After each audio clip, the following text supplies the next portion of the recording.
ಪ್ರಿಯ ವೀಕ್ಷಕರೇ ನಮಸ್ಕಾರ. KP special ರಿಪೋರ್ಟ್ಗೆ ಸ್ವಾಗತ. ನಾನು ನಿಮ್ಮ ಪೂಜಾಸ್ತಿ. ಇದು ಬೀದರ್ ಜಿಲ್ಲೆಯ ಪ್ರತಿಷ್ಠಿತ ಶಿಕ್ಷಣ ಸಂಸ್ಥೆಯ ಭಯಾನಕ ಬಿಸ್ನೆಸ್. ಹಣ ಇದ್ರೆ ಹೆಣಾನು ಬಾಯಿ ಬಿಡುತ್ತೆ ಅನ್ನೋ ರೀತಿಯಲ್ಲಿ ಮಕ್ಕಳ ಜೀವನದ ಜೊತೆಗೆ ಚೆಲ್ಲಾಟ ಆಡ್ತಿದ್ದಾರೆ. ಹೌದು ವೀಕ್ಷಕರೇ, ಶಾಲಾ ವಾಹನಗಳಿಗೆ ಇನ್ಶೂರೆನ್ಸ್ ಇಲ್ಲ, ಫಿಟ್ನೆಸ್ ಇಲ್ಲ, ಸಿಸಿ ಕ್ಯಾಮ್ರಾನೂ ಇಲ್ಲ. ಇನ್ನು ನಮ್ಮ ಶಿಕ್ಷಣ ಸಂಸ್ಥೆಯ ಹೆಸರೇ ದೊಡ್ಡ ಬ್ರ್ಯಾಂಡ್. ನಮ್ಗೆ ಕೇಳೋರು ಹೇಳೋರು ಯಾರು ಇಲ್ಲ ಅಂತ ಬೇಕಾಬಿಟ್ಟಿ ರೂಲ್ ಬ್ರೇಕ್ ಮಾಡ್ತಿದ್ದಾರೆ.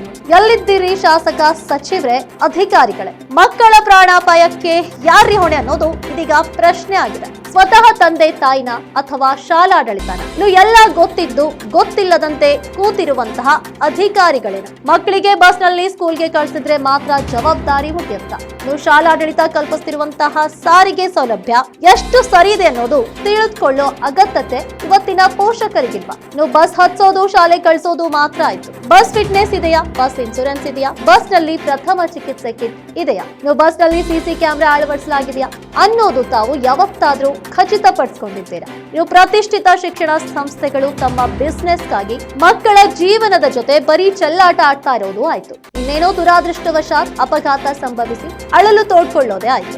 ಆದ್ರೆ ಪ್ರಶ್ನೆ ಮಾಡೋರು ಯಾರು? ಶಿಕ್ಷಣ ಸಂಸ್ಥೆಯವರು ಆಡಿದ್ದೇ ಆಟ.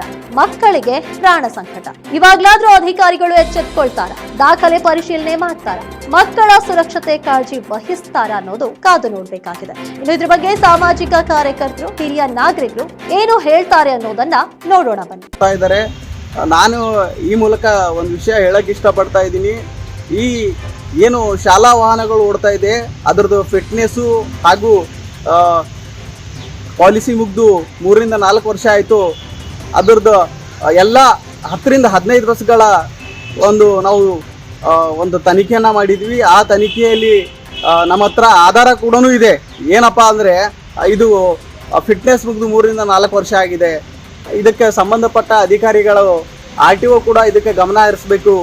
ಒಂದು ವೇಳೆ ನೀವು ಈ ಥರ ಗಮನ ಹರಿಸದೆ ಮನ ಬಂದಂಗೆ ನೀವು ಮಾಡಿದ್ರೆ ಮುಂದಿನ ದಿನಗಳಲ್ಲಿ ಇದಕ್ಕೆ ನೀವೇ ಹೊಣೆಗಾರರಾಗ್ತೀರಿ ಅಂತ ನಾನು ಈ ಸಮಯದಲ್ಲಿ ಹೇಳೋದಕ್ಕೆ ಇಷ್ಟಪಡ್ತಾ ಇದ್ದೀನಿ.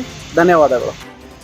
ಈ ಬಾಲಕಿಯ ಶಾಲೆ ಕಾಲೇಜುಗಳಲ್ಲಿ ಓಡಿಸ್ತಕ್ಕಂಥ ಬಸ್ಸುಗಳು RTO ಅವರ ಪರವಾನಗಿ ಅವಧಿ ಮುಗಿದರೂ ಸಹ ಅದೇ ಥರನಾಗಿ ಬಸ್ಸುಗಳನ್ನು ಓಡಿಸುತ್ತಿದ್ದಾರೆ.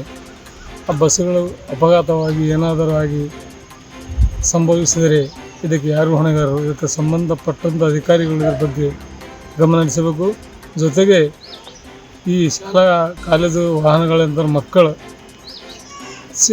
ಸೀಟಿಗಿಂತ ಹೆಚ್ಚು ಜನ ಅಂತರ ಕುಂತು ಹೋಗ್ತಾ ಇದ್ದಾರೆ ಮತ್ತು ಮಕ್ಕಳಂತರ ಅವ್ರಿಗಂತರ ನಿಂತು ಹೋಗ್ತಾ ಇದ್ದಾರೆ. ಇದು ವ್ಯವಸ್ಥೆ ಅಂತಂದರೆ ಕುರಿಗಳ ಥರ ತುಂಬ್ಕೊಂಡು ಹೋಗೋದು ಬಂದಾಗಬೇಕು.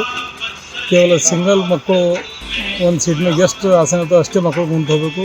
ಇದಕ್ಕಂತಾರೆ ಇದ್ರ ಬಗ್ಗೆ ಇದಕ್ಕೆ ಸಂಬಂಧಪಟ್ಟಂಥ ಅಧಿಕಾರಿಗಳು ಇದಕ್ಕೆ ಕೂಡಲೇ ಗಮನ ಹರಿಸಿ ಇದನ್ನು ಸರಿಪಡಿಸಬೇಕಂತ ನಾನು ಮನವಿ ಮಾಡಿಕೊಳ್ಳುತ್ತೇನೆ.